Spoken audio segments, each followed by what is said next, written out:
Peru State College professors Dan and Alice Holtz traveled to Colombia nearly 4 decades ago to adopt a child and bring the infant back to Auburn.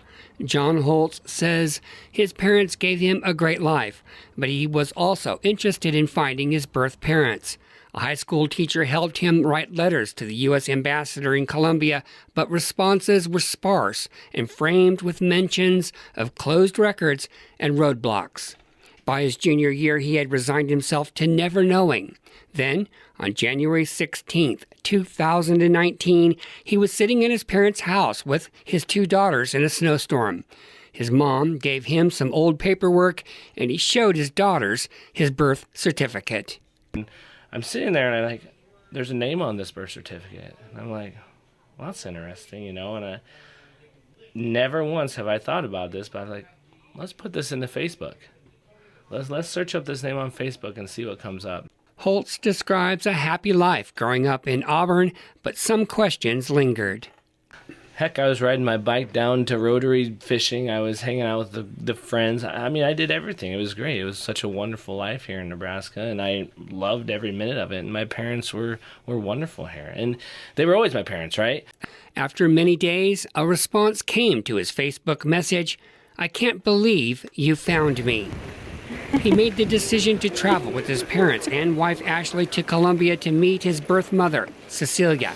But the coronavirus pandemic made travel impossible.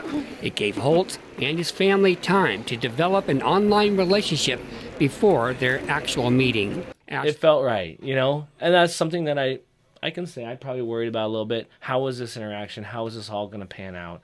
Yes, we've talked. Yes, we got to know each other, but really, what was it going to be like? And the minute that I stepped out and she gave me a hug, it felt like a motherly hug. It felt like true love. Ashley said it was a great experience. Even when we were there, they welcomed us with open arms and did everything for us. And they're an amazing family to have. And it's just an extended family we have now in a different country. Holtz, a 4th grade teacher and tennis coach at Elkhorn, was impressed with Colombian traffic that was apparently without rules and without anger, and the opportunity to see the city through his extended family's eyes.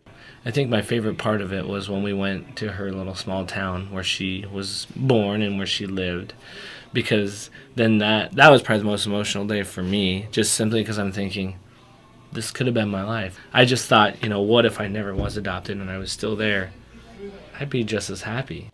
From Nebraska City, I'm Dan Swanson, News Channel Nebraska.